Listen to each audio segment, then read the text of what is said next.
Good evening. We welcome you on behalf of Intersection Records. I'm Derek. And who the fuck is Johnny Blue Skies? Johnny Blue Skies is the alias or nom de plume of Sturgill Simpson. Sturgill Simpson had, he says, an arc of about 5 albums where he was doing what I might call outlaw country, bluegrass, cosmic country, psychedelic country. That kind of genre, but he did. I want to be locked into that. He won. He won Grammys and albums of the years, I think, for several of his first 5 albums. But that was the arc that he said before he became Johnny Blue Skies and maybe was free to do whatever he and whatever he wanted. And what it seems like he wanted to do in this instance was basically play all that same stuff but louder, turn it into rock and roll. So that's what he did. I was able to see him. By the way, the name Johnny Blue Skies was a nickname given to him by some doorman, I think, and it was hinted to, by the way, on Sailor's Guide to Earth. It's in the liner notes. It says, "Beware the dread pirate Johnny Blue Skies." So it's on the album. You can see it. It's not even like on the notes, but part of the artwork even.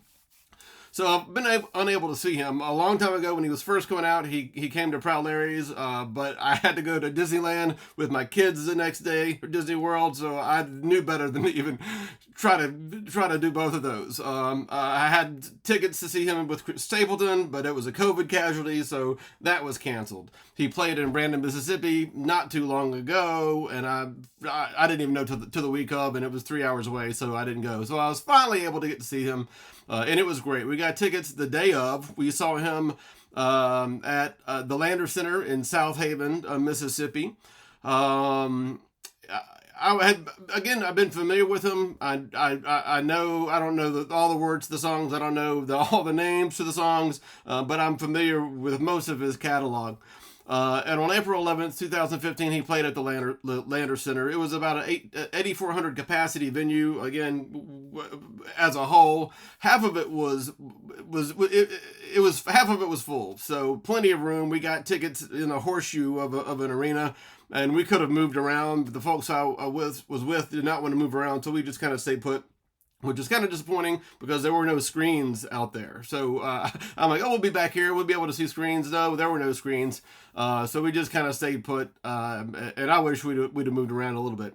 But the band is super tight, and it is from his basically Metamodern Sounds and Country Music album band, his backing band, Lauer Jometz, if that's how you pronounce it.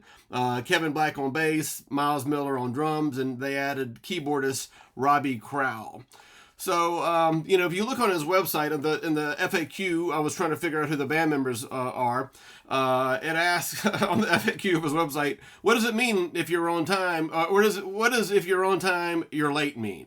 And it means the band starts on time, so get there early. And they did start on time. 8 o'clock, the lights went down, and for the next 2 hours and 50 minutes and 28 songs later, they played basically straight through. About halftime, they took an intermission, not really an intermission, they stayed on stage. And he announced the band. He told people this is the halfway point. You may want to don't lock your legs, bend so you don't pass out. You know the drill. So very cordial. Had a good time, and began with "Welcome to Earth" Pollywog. Then "Ain't No Flowers" with an extended jam. There was a little bit of reggae stuff in here. "Long White Line," which is a cover, but he does it and does it well. "If the Sun Never Rises Again" is one of the Johnny Blue Skies original, followed by "Right Kind of Dream," another Johnny Blue Skies tune.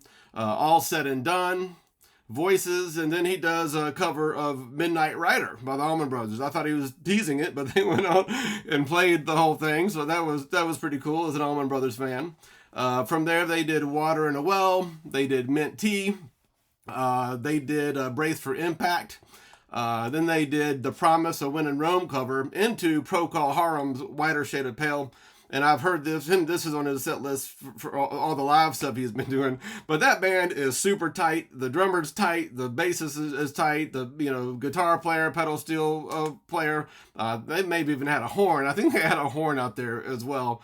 But from that, "The Promise" and "A Whiter Shade of Pale," it turned on a dime. It kind of reminded me of James Brown's band. How you can just turn on a dime. It kind of reminded me of Willie Nelson going from Nightlife into Crazy, just boom, boom, boom, boom, just turning on a dime.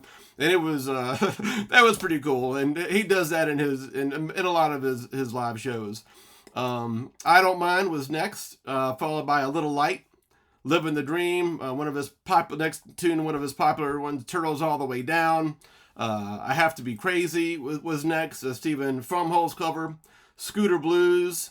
And this, by the way, was preceded by what sounded to me like an LA Woman tease. So I was actually, singing LA Woman. They go into Scooter Blues. Actually, I'm sorry, they go into A Good Look. So preceded. I'm sorry, I'm mixing these up. So anyway, they were kind of teasing LA Woman. They go into A Good Look, then they go into LA Woman, and then back into A Good Look. So it was that was a treat.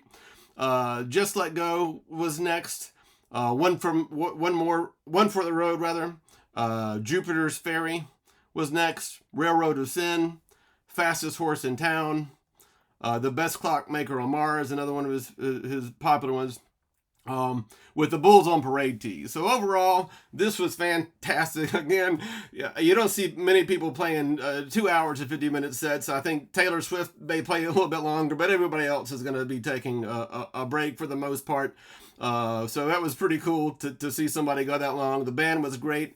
They had several slow, kind of groovy, funky J.J. Cale type songs. So if you call that slow, groovy, funky, it was great. And Sturgill's like, I like that slow stuff. And I did too. So a lot of kind of J.J. Cale, or several songs had that kind of funky groove, but they drew it out, and it was very nice. It sounded a little bit like ZZ Top at points. Some of that dirty Texas blues stuff. They had some Panic jam band-ish stuff in there. Initially he also reminded me of kind of Waylon Jennings, some of that old outlaw country. So it was all there. It is highly recommended if you get a chance to see them or catch them or download some of this stuff on Nugs. I highly recommend it. See you next time.